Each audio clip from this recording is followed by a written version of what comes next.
Very welcome to Unacademy IS. Let's start another session of current affairs and current affairs dedicated for the 70th BPSC interview guidance program. All right, aspirants, as uh, sorry, aspirants, as I'm observing candidates in the interview guidance program and interactions with the aspirants. On the basis of these aspirants, what I'm feeling कि मुझे कुछ एक चीजें ऐसी हैं जो कि आपकी कन्वेंशनल है, ऑलराइट, और बिहार ओरिएंटेड है.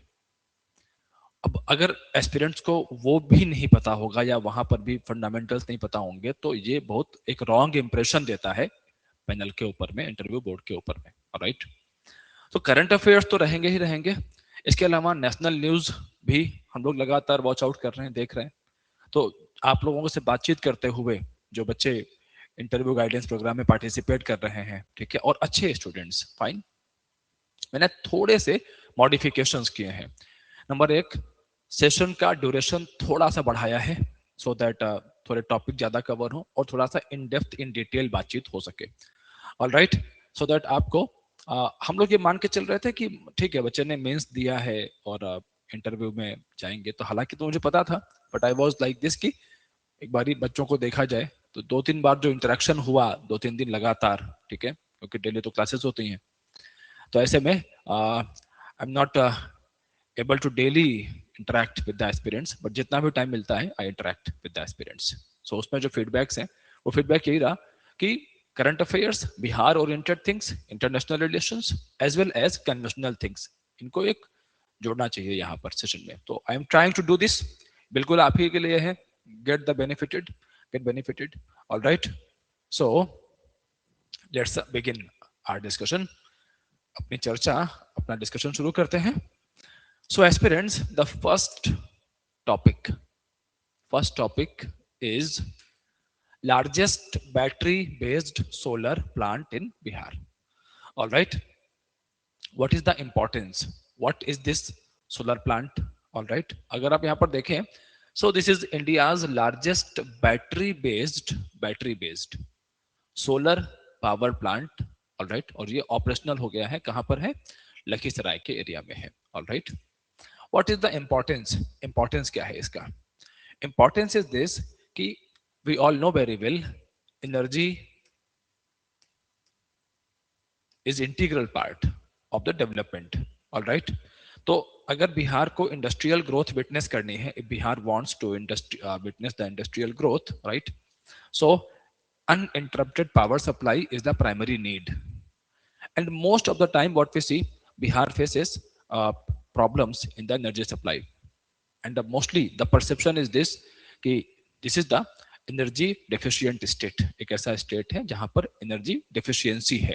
Right, so definitely government is pushing, government लगातार एफर्ट्स कर रही है, गवर्नमेंट लगातार एफर्ट कर रही है यहाँ पर, स्टेट गवर्नमेंट, ठीक है, and state government with the support of the central government as well, कि हम किस तरीके से बिहार को यहाँ पर एक एनर्जी कम से कम एक ऐसे स्टेट तक लेकर के आए कि जहां पर अगर सरप्लस नहीं भी हो रहा है तो जितनी डिमांड है उसके बराबर हम सप्लाई तो यहाँ पर कर सकें. ऑलराइट, सो अभी आप यहाँ पर देखेंगे, सो बैटरी बेस्ड सिस्टम में होता क्या है कि जो भी सोलर एनर्जी है, राइट, सोलर एनर्जी को हम यहाँ पर स्टोर करना शुरू करते हैं बैटरी के अंदर में, बैटरी में कन्वर्ट करके उसको, ताकि वहां से फिर फर्दर एनर्जी सप्लाई करी जा सके. फाइन, तो स्टोरेज मैकेनिज्म है, उसमें बैटरी का एक बड़ा रोल रहेगा. फाइन, ओके, लोकेशन यहाँ पर मैंने दिखा दिया है, आपको लोकेशन पता होना चाहिए. कैपेसिटी इसकी जो है करीब 301 मेगावाट की है. Right, and battery energy storage वो 495 MWH का रखा गया है. Now you can see here, इसमें हो क्या रहा है, uses battery energy storage system, BESS, battery energy storage system. All right, and to store solar energy generated during daytime, ठीक है, daytime में store किया. Now this will be used and energy is supplied during peak night hours, addressing the issue of solar intermittency. अब आप यहां पर देखेंगे इसके बेनिफिट्स क्या हैं। तो reliable power supply, grid stability and peak load management. सबका एक ही रिजल्ट है, सबका एक ही आउटकम है। आउटकम ये है कि energy sufficiency, meeting the demand of the energy, household demand as well, industrial demand, जो भी जितना भी फुलफिल हो सके, राइट, वहां पर, right. These are the things. ऐसे में क्या होगा, बड़े सारे बेनिफिट्स हैं इसके कि एक तो बिहार के जो डिपेंडेंसी है ऑन द अदर स्टेट्स वो एक रिड्यूस होगी। अगली चीज अगर आप यहाँ पर ध्यान से देखो तो ये एनर्जी प्रोड्यूस हो कहां से रही है, what is the source of this energy, the source of the energy is the solar energy. Solar energy use की जा रही है। It's not thermal, not coal based, alright, so eco friendly भी हो गई। एंड इंडिया का जो national level पर जो हमारा गोल है नेट जीरो की तरफ जाने का, कि हम नेट जीरो की तरफ जाएंगे, ऑलराइट, एंड 2070 को हम जो आई कर रहे हैं कि नेट जीरो एमिशन की तरफ, क्लीन एनर्जी की हम जो बातें कर रहे हैं, तो वो जो हमारा गोल है उस गोल को भी फुलफिल करने में this effort can be beneficial, right. Now you can see here, you can see here easily, right, enhances energy security in power deficit region, as well as dependency on the coal based thermal power, this will go down, and power import from other states, this will also go down. Now listen, what is written here, power imports. So power imports agar hamare down jayenge, right, it means what will happen, what will be the probable result, the result will be the, you know, that funds, that is economy, तो बिहार को यहाँ पर अपने funds कम utilise करने पड़ेंगे, कम खर्च करने पड़ेंगे, fine. So it will improve the finance of the state, finance of state, improvement in the finance of the state, all right, this will also take place. And definitely if energy supply will be proper, then it will push to industrial growth, as well as a major problem of the rural electrification, rural areas जिनको हम लोग आज भी हम लोग बहुत सारे efforts किए हैं, but India versus Bharat, rural India, urban India, we are pushing कि इन दोनों में जो गैप है, ऑलराइट, जो गैप्स हैं, ये गैप्स कम किया जाए, मिनिमाइज किया जाए। हम एफर्ट्स भी कर रहे हैं इसके लिए, and definitely we travelled a long way, but we need to travel a long way. अभी भी हमें एक लंबा रास्ता तय करना है यहाँ पर। So what we see here, हम लोग यहाँ पर क्या देखते हैं, रूरल इलेक्ट्रिफिकेशन अगर बढ़ेगा, सो इसका सीधा सा इंपैक्ट आएगा on the rural, direct impact will be on rural industries as well as education, all right, direct impact on the industry and education. And clean energy to hai hi. After this, agricultural power needs, so agriculture mein irrigation, especially in the irrigation facilities, all right, and many other farming activities, power is needed. So availability of electricity, sufficient electricity, this will increase the agro-based production, right? And definitely we have agro processing plants as well. Fine, जिनको आप यहाँ पर जोड़ सकते हैं industrial growth के साथ में। इथेनॉल बेस्ड जो प्रोजेक्ट्स हैं वो, जितने भी इंडस्ट्रीज जहाँ, as we all know very well कि जितनी भी इंडस्ट्रीज हैं, energy is the primary need, agriculture हो, रूरल इलेक्ट्रिफिकेशन हो। अब ऐसे में इन सब को यहाँ से एक सपोर्ट मिलने का एक यहाँ पर चांस है, all right, okay. Now I am taking you forward, थोड़ा और आगे ले चलते हैं आपको। एंड ये जो स्टेप है, this step aligns with the green energy transition, commitment to net zero emission, net zero emission that means carbon emission को नेट जीरो तक लेकर के जाना 2070 तक, okay, and demonstrates India's leadership in storage based renewable solutions. Now you can see one more thing here. You can connect agricultural power needs. अगर हम यहाँ sustainable method से ये पावर नीड्स को एड्रेस कर लेते हैं, then definitely this will provide a push to income of the farmers. All right, a push to farmer income. जो फार्मर है, फार्मर्स की जो इनकम है, वो इनकम भी यहाँ से क्या हो सकती है, इंक्रीज होगी. राइट. ओके, नाउ फर्दर आप यहाँ पर देखें, supports national targets under national solar mission energy storage policy framework, as simple as that. Then आप एनर्जी की अगर देखो, एक और इसमें बहुत अच्छा पॉइंट है कि अगर energy availability will increase, right, availability of the energy will increase, अगर ऐसा होता है सो इसका एक बेनिफिट और भी निकलता है. That is what, government of India is pushing for the electrical vehicle. Electric vehicle की हम लोग लगातार बातें कर रहे हैं, प्रमोट कर रहे हैं उनको. तो सबसे बड़ी प्रॉब्लम तो ये आती है अवेलेबिलिटी ऑफ द एनर्जी, कि जिस भी स्टेट में हमको ये व्हीकल लगाने हैं, फैलाने हैं, प्रमोट करने हैं, क्या वहां पर एनर्जी सफिशियंसी है. Right. So energy sufficient states अगर है तो definitely we can promote the electric vehicles as well. Fine. So that will be again a step towards the clean environment, clean air, sustainable future, and all these steps align with the sustainable development goals. Right. Okay, so after this high initial cost of, अब देखो challenges क्या है यहाँ पर, high initial cost of battery storage as well as skilled need होगी किसकी, skilled man power की होगी, long term battery disposal and recycling, ये सब प्रॉब्लम्स होंगी. अब ऐसे में सोल्यूशन क्या करेंगे, what is the solution. Now this is the challenge and we can turn challenge into opportunity. हम चैलेंज को अपॉर्चुनिटी में कन्वर्ट कर सकते हैं. हाउ, कैसे कर सकते हैं. You can see here we can push for the indigenous battery making, battery manufacturing.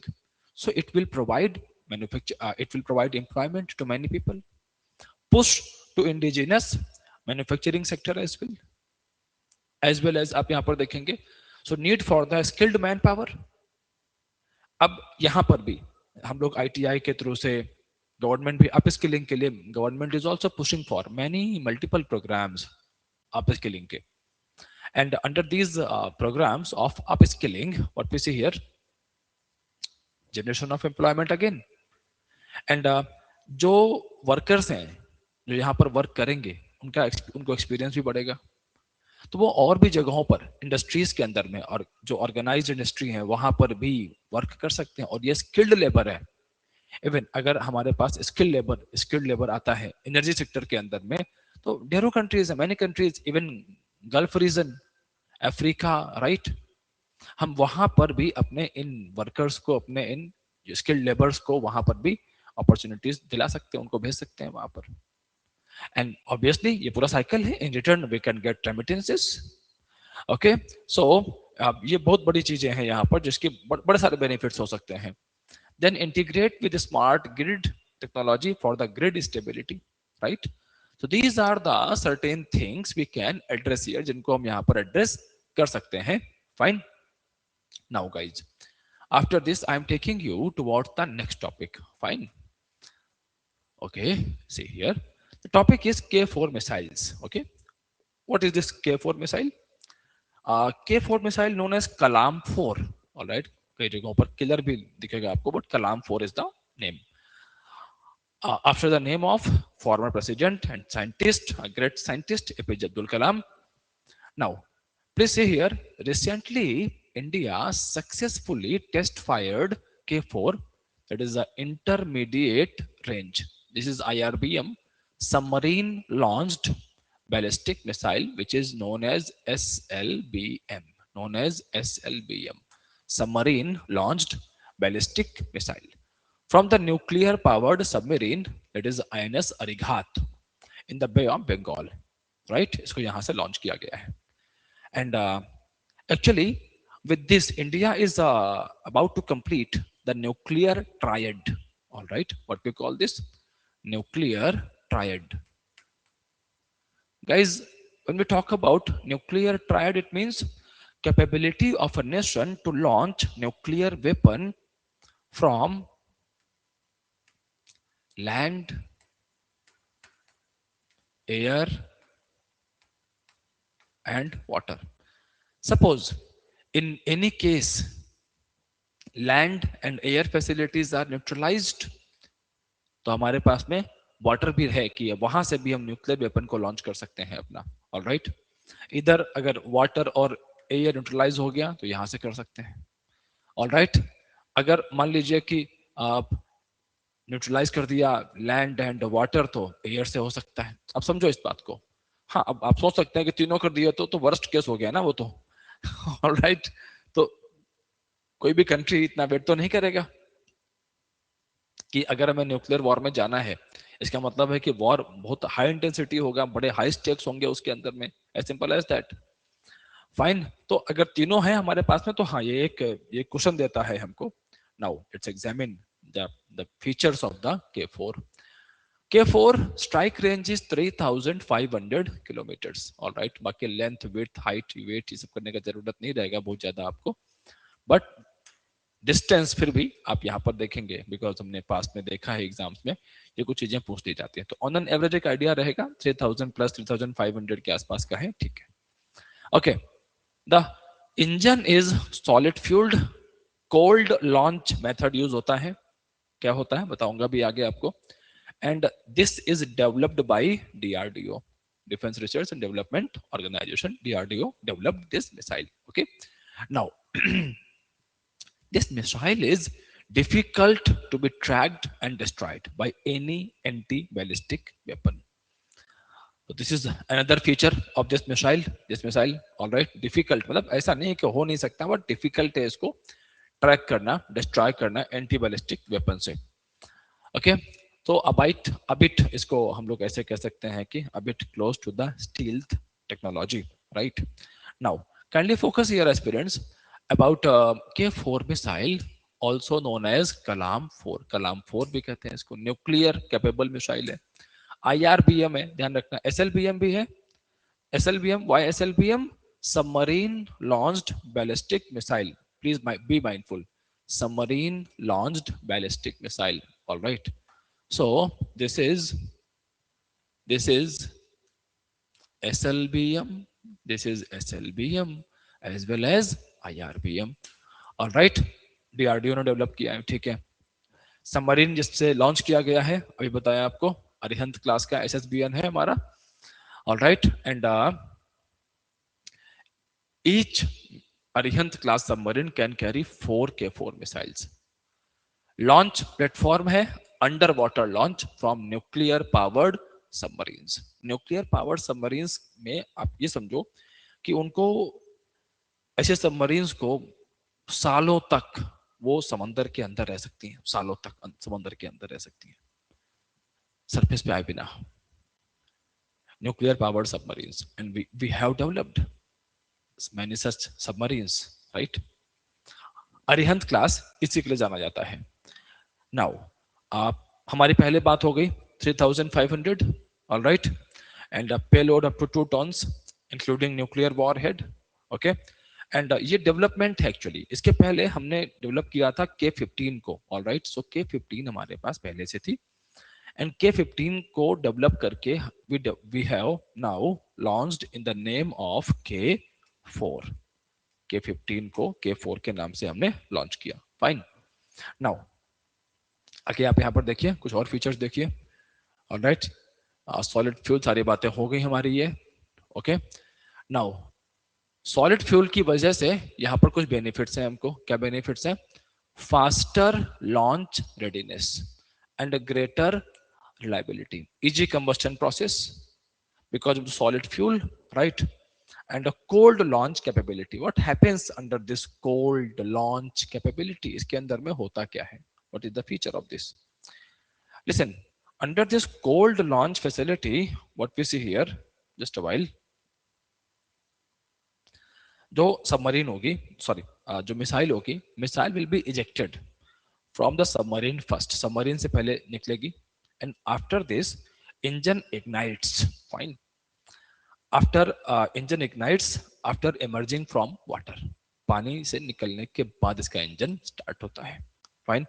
सो ऐसे में होता क्या है कि जो सबमरीन सर्वाइवेबिलिटी है, कि सबमरीन को जो है लॉस डैमेज नहीं, एज वेल एज सबमरीन लंबे टाइम तक अंदर रह सकती है, तो वो बेनिफिट हो गया। इसके अलावा स्टील्थ एंड सेफ्टी, सरफेस के बड़ा क्लोज चलती है, and that's why it's very difficult to close, it's very difficult to identify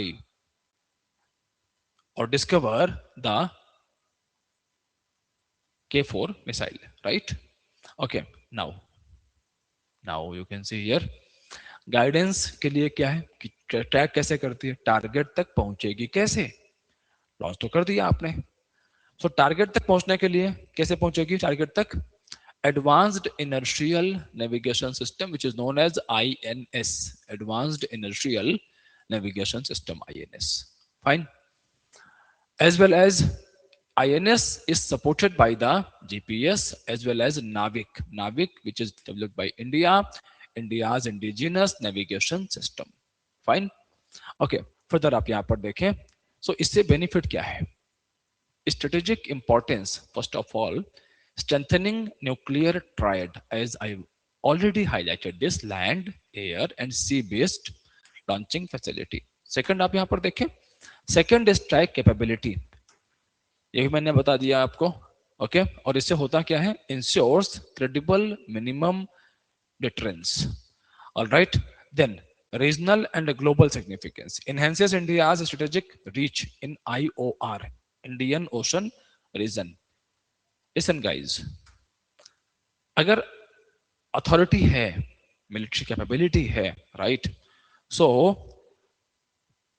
एक जिसे हम लोग कहते हैं power balance, balance of power जिसको हम लोग कहते हैं, बैलेंस ऑफ पावर को मेंटेन करने में जो रीजनल जो नेबरहुड है, थोड़ा सा उसमें हेल्प तो मिलती है। As well as India status as a responsible nuclear power, वो भी बेटर होता है। As well as acts as a deterrent against hostile adversaries, जो लोग इल इंटेंशन के साथ में जो लोग वर्क कर रहे होते हैं, तो उनके लिए भी जो हॉस्टाइल नेशंस हो सकते हैं, नॉन स्टेट एक्टर्स हो सकते हैं, उनके लिए भी एक डिटरेंस यहाँ से क्रिएट करती है ये मिसाइल K4 का हमारे पास में होना। ऑलराइट, न्यूक्लियर कैपेबल जो मिसाइल है, न्यूक्लियर कैपेबिलिटी के साथ में, वॉर हेड के साथ में जो है उसका जाना, तो that's a good thing for us. Now आगे आप यहाँ पर देखें, next you can C Madhubani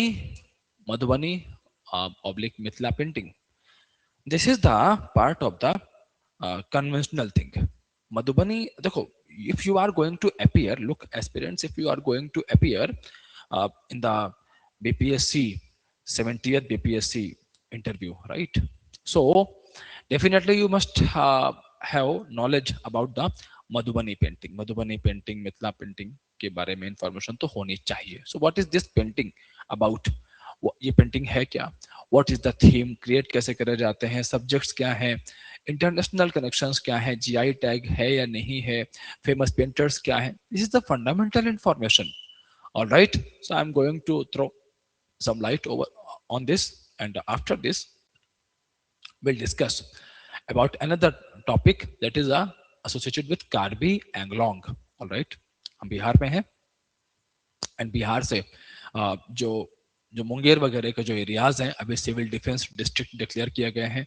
trafficking वगैरह के इश्यूज हमारे सामने आते ही रहते हैं, West Bengal from Assam as well. And Karbi Anglong में there is a Nonia group is associated from Bihar, उनके जो रूट्स हैं उनको हम बिहार से एसोसिएट करते हैं।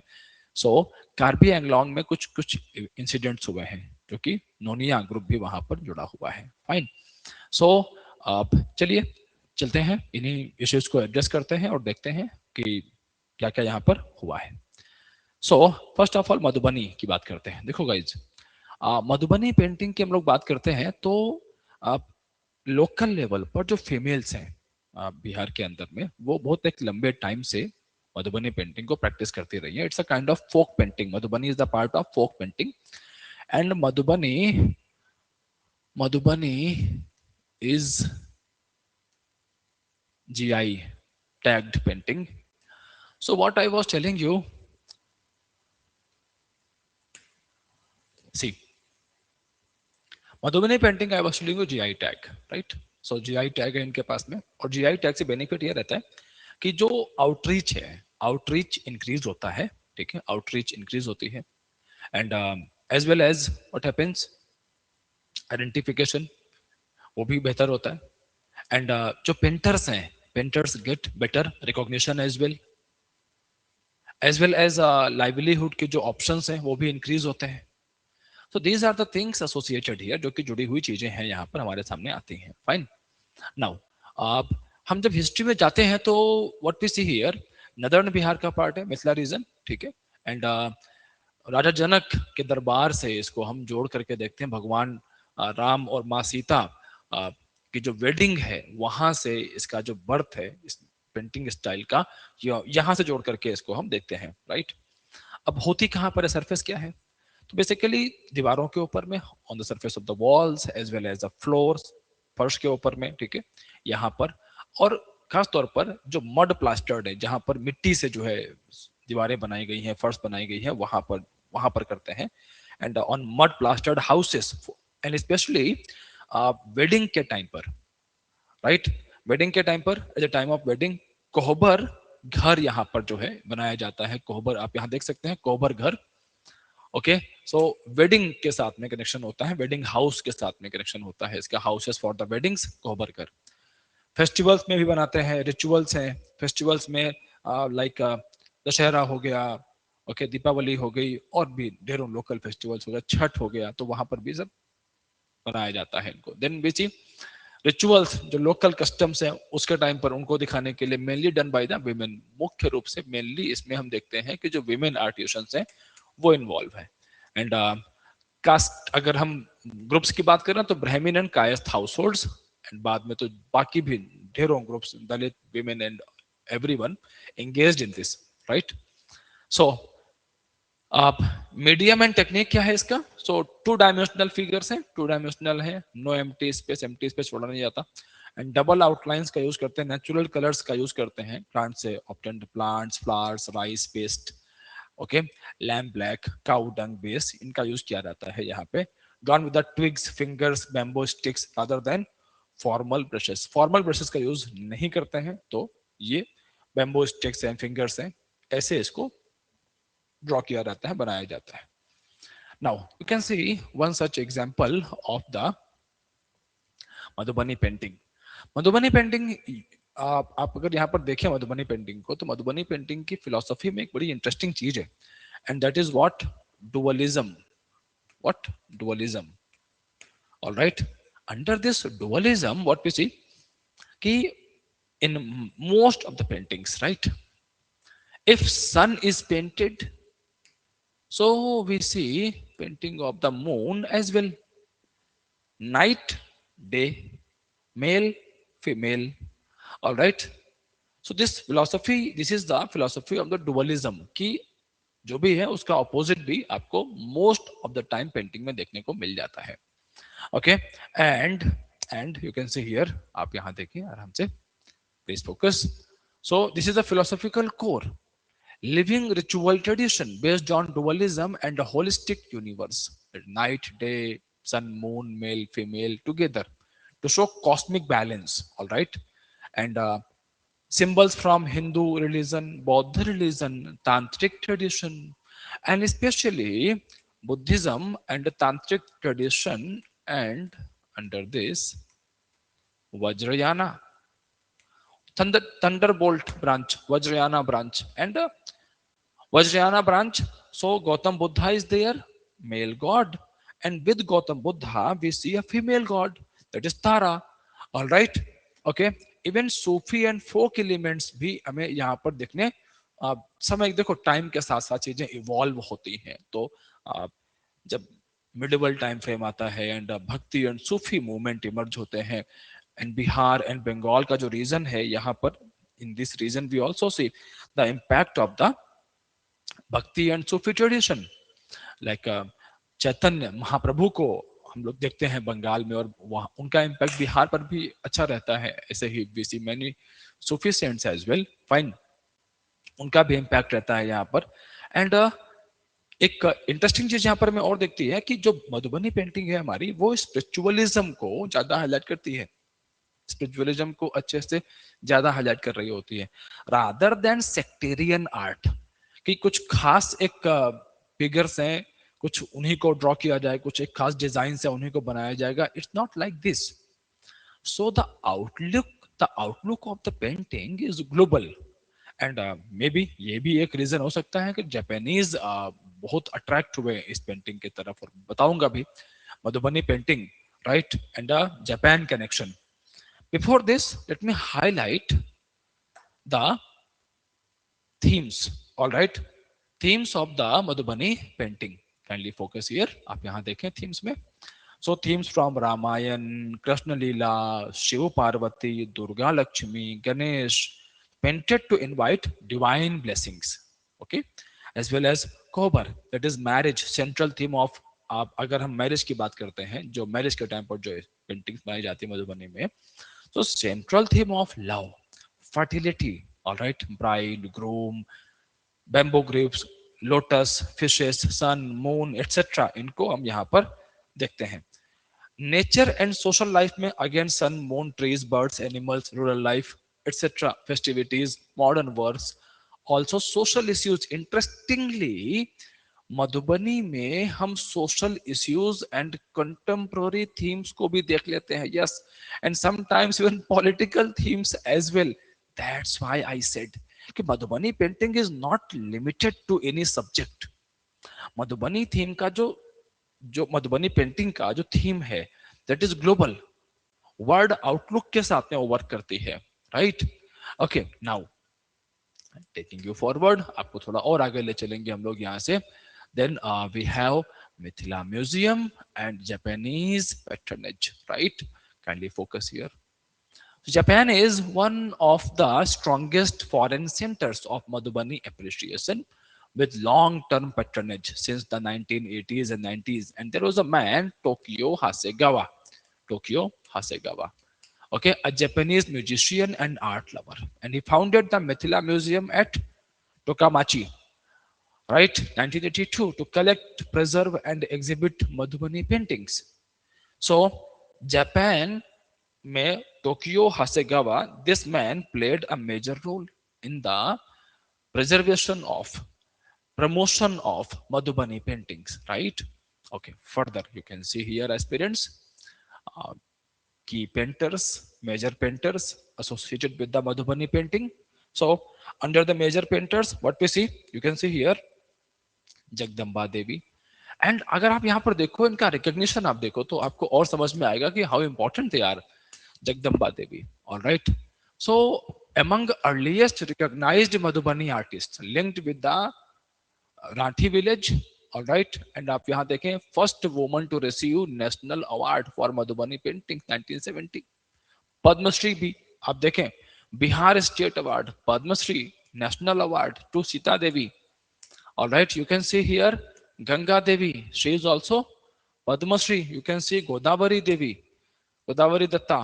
All right, you can see Padma Shri. All right, you can see Mahasundari Devi, Padma Shri. All right, you can see Dulhari Devi, Padma Shri. अब सच ये तो नाम याद होने चाहिए। All right, so अभी मैं कल ही जब बच्चों से इंटरेक्ट कर रहा था, बातचीत चल रही थी हम लोगों की, ठीक है। So वहां पर मैंने देखा, I saw all these things over there कि how some aspirants were not aware about these names. So it was like you are going to appear in the BPSC, all right, and if you are not aware about all these things, so these things definitely will prove a setback. एक setback की तरह आते हैं वो सामने आपके। Fine. After this, aspirants, kindly focus. आप यहाँ पर देखें, Karbi Anglong violence. So what happened in the Karbi Anglong and what is this area about? ये area है क्या Karbi Anglong का? Fine. So kindly focus here. आप यहाँ देख सकते हैं. Under this Karbi Anglong, okay. Under the Karbi Anglong, this Karbi Anglong is the part of the sixth schedule number 1। तो आप यहाँ पर पहले तो ये देखें, this is Assam, this is Assam region, all right, and under this you can see here a Karbi Anglong area, all right, Karbi Anglong districts and part of the sixth schedule, right. Now aspirants, if we are going to discuss about sixth schedule, then you must have the information about the fifth schedule as well. Fifth schedule भी आपके पास जानकारी information उसका होना चाहिए, all right. So before I start discussion about fifth and before I start discussion about the Karbi Anglong, I'm going to highlight some key differences between fifth schedule and the sixth schedule. Aspirants, when we see the states under the sixth schedule, under the sixth schedule states, so AMTM, AMTM, that is Assam, Meghalaya, Tripura, Mizoram. All right. And sixth schedule areas, these are basically tribal areas. These are basically tribal areas. And fifth schedule areas are the basically scheduled areas, scheduled areas. All right. And when we talk about the autonomy, then under the sixth schedule, areas get more autonomy. Here we see formation of autonomous district councils, ADCs. Autonomous district councils are made and जो भी resources वहां पर होंगे, land acquisition होगा, तो उन सब में जो local लोग हैं, जब participation of the locals is more, fine. And इनको बनाया क्यों गया था? To protect the tribal culture in different areas, in different states, right, specially Assam, Meghalaya, Tripura, Mizoram, in these areas. All right, this was the main purpose, this was the main agenda behind this, right. Now kindly focus here, kindly see here under the fifth schedule, इनके अंदर में हम लोग क्या देखते हैं? Here we see TAC, tribal advisory council. अब ऐसा नहीं है कि केवल यहाँ ही ट्राइबल है, ट्राइबल यहाँ भी हो सकते हैं, बट ट्राइबल यहाँ, ऐसा नहीं है कि ट्राइबल यहाँ पर नहीं होंगे, बट दोनों में एक डिफरेंस है. यहाँ पर जो ट्राइबल्स हैं they will have more autonomy, and जो यहाँ पर ट्राइबल्स होंगे, so here we have tribal advisory council. What we have? Tribal advisory council. We have TAC. Alright, what we have TAC here, okay. And under the fifth schedule, governor plays a major role, all right. Or under six schedule areas, ADC plays a major role, fine. So these are some key differences between the fifth schedule areas and the sixth schedule areas. Now you know about the differences. So with this I am taking you forward, आपको आगे ले चलते हैं यहाँ से. So what happened here in districts के अंदर जो tribal groups रहते हैं, the tribal groups, all right. अब इनकी जमीनें हैं, यहाँ पर इनकी जमीनें हैं, लैंड है इनके पास में यहाँ पर, ठीक है. अब मुद्दा ये है यहाँ पर जो इनकी जमीनें हैं, जो इनका लैंड है, अब यहाँ पर कुछ एक सेटलर्स जो बाहर के एरियाज से आने वाले लोग हैं वो भी आते हैं, सेटल डाउन होते हैं, रहते हैं, फाइन. सो जो ट्राइबल्स हैं, the tribals living in this area, many times they raise the concern कि जो बाहर से लोग आ रहे हैं, इनक्रोच कर रहे हैं आकर के यहाँ पे हमारी जमीनों पर वो कब्जा कर ले रहे हैं. All right, because of this our culture, our language, beliefs are under the danger, and especially grazing reserve is a major bone of contention. So आप यहाँ पर देखें कि eviction of alleged encroachers from the PGR and VGR, professional grazing reserve and village grazing reserve. All right, and reserved for the livestock grazing, originated during the British colonial rule, vital for the tribal pastoral and livelihoods. तो जो grazing areas हैं, ये grazing areas यहाँ पर major issue है, major issue at the heart of this problem, right. Now kindly say here Karbi Anglong Autonomous Council, KAAC, Karbi Anglong Autonomous Council यहाँ बनाया गया. जैसे आपने बताया था ना ADC है, तो आप देखें यहाँ पर लिखा भी है ना ऑटोनोमस काउंसिल, आ गया ना ADC, autonomous district council, fine. So Karbi Anglong district का नाम है, उसके लिए बनाया गया इसको यहाँ पर। अब यहाँ पर हुआ क्या कि कुछ लोग यहाँ पर ऐसे थे कि जो कि हंगर स्ट्राइक पर जाते हैं, ठीक है, इन्हीं सारी प्रॉब्लम्स को हाईलाइट करते हुए, बट यहाँ पर वायलेंस हो जाती है और इसमें 2 लोग यहाँ पर मारे जाते हैं। आप देखें यहाँ पर, फाइन, कुछ लोगों को अरेस्ट किया गया था, कुछ लोगों को कुछ हेल्थ इश्यूज थे जो कि वो फास्टिंग पर थे, तो यहाँ पर उन्हें गवर्नमेंट ने रिलोकेट किया। तो ये र्यूमर वहां पर इरप्ट हो गया कि इन्हें अरेस्ट कर लिया गया है, तो वहां से फिर वो वायलेंस इरप्ट होते हुए चला गया। राइट, सो अल्टीमेटली हुआ क्या, 6 शेड्यूल मैंने बता दिया है पहले ही आप लोगों को। सो ऑटोनोमस डिस्ट्रिक्ट काउंसिल में जैसे KAAC है यहाँ पर, इसमें क्या है, land management, forest resources, local governance में पार्टिसिपेशन अच्छा रहता है। ऑब्जेक्टिव क्या है, protection of tribal identity, land and culture. अब ये जो एरिया है पूरा का पूरा, इंसर्जेंसी की प्रॉब्लम इस एरिया में शुरुआत से ही रही है, since late 1980s। Alright, separate Karbi state का डिमांड यहाँ पे हमेशा से उठते रहा है। ओके, एंड डीप मिसट्रस्ट रहा है आउटसाइडर्स के साथ में। एथनिक सेंसिटिविटी के इश्यूज भी यहाँ पर हमेशा से ही रहे हैं। These are some certain things we need to address here. So the core issue, PGR, VGR, land dispute, I have already highlighted this. Okay, and जो settlers, जो लोग यहाँ बाहर से आकर के रहते हैं, so वो residents की डिमांड कर रहे हैं कि हम यहाँ सालों से रह रहे हैं, so we need approval from the government for the residents. Demand regulation of land rights, regulation of land rights, as well as communities जो इन्वॉल्व हैं इसमें बिहार के बहुत से लोग हैं, बंगाल के लोग हैं, नेपाल के लोग भी हैं। बिहार से खास तौर पर you need to know about the Nonia community. Nonia community ये आपको अच्छे से पता होना चाहिए, connection with the Assam. Alright, and इन्होंने प्रेसिडेंट को मेमोरेंडम तक दिया था करके, and they wanted legislation of settlers on grazing land. जो ग्रेजिंग लैंड है, जो इनके पशुओं के लिए, लाइव स्टॉक के लिए है, तो वहां पर इनको एक कानून बना करके दिया जाए। कार्बी एंगलोंग के जो लोकल लोग हैं यहाँ पर, लोकल्स जो हैं, दे प्रोटेस्टेड दिस कि नहीं नहीं ये नहीं हो सकता है, this is not allowed, this should not be allowed. And legal clarity on PGR VGR land ये थोड़ा सा और बेहतर करनी चाहिए अगर इस कन्फ्लिक्ट को हमें अवॉइड करना है। स्ट्रेंथनिंग KAAC, लैंड रिकॉर्ड्स रखे जाएं, कन्फ्लिक्ट रिजोल्यूशन के लिए मैकेनिज्म तैयार किए जाएं।